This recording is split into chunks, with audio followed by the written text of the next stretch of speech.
I don't really want to work out, I work out. I really don't want to hammer on a project, I hammer on the project. Don't really want to get up and get out of bed. Yeah, I get up and get out of bed. Now, these could be signals that you need some time off. And those signals might be right. They could be correct. But don't take today off. Not today. Wait until tomorrow. Don't give in to the immediate gratification that is whispering in your ear.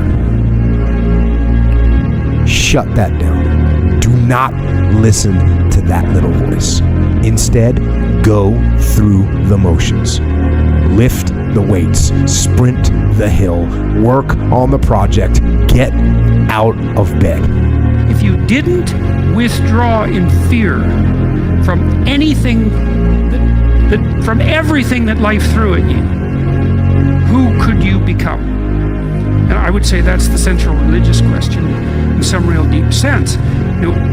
Are more things thrown at us than we could manage? Well, that's a tricky question because pretty dreadful things are thrown our way. And you might say, well, that's just presents an insuperable barrier to progress.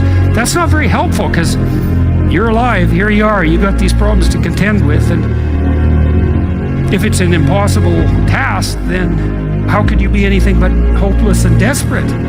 But then you think, well, wait a second. How would things transform if I took this on as a voluntary adventure? To get through where I became, to get through where I'm at now, there's nothing but pride I have for myself that I can't really show people. Because I have this face that they see like, are you happy? What's wrong with you? I'm driven.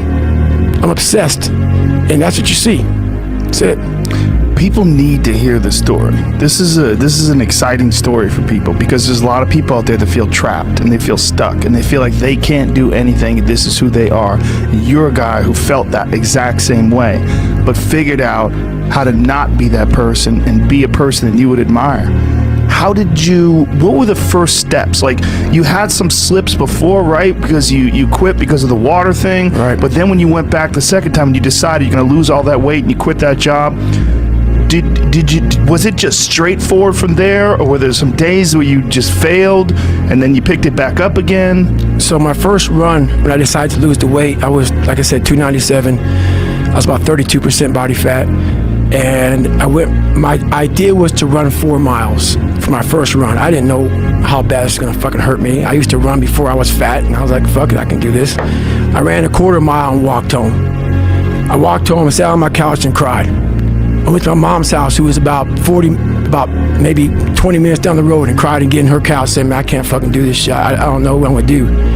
I just got somebody pregnant. My life was just fucked. I was making $1,000 a month. My rent was $810 a month, and my mind just kept fucking with me, and kept fucking. You're not good enough, man. This isn't for you, man. These guys are the baddest motherfuckers on the planet Earth. You're not that. And what it was, and it's kind of funny, I was obsessed with Rocky 1 in particular. And when I was a kid, I'd come home every day and I watched this fucking show, Rocky. And I would fast forward with the little VHS tapes to round 14. Round 14 fucked me up like nobody's business. Why? This song came on. When I bought the pull-up record, I listened to the song for 17 hours. It's 2 minutes and 13 seconds. And I'm able to visualize and dream like nobody's business. And I know that I can create a vision that many people can't. And I work for it. So the vision I had was when Apollo Creed beat the fucking shit out of Rocky, beat the shit out of him, he kept fighting. He was a dumb fighter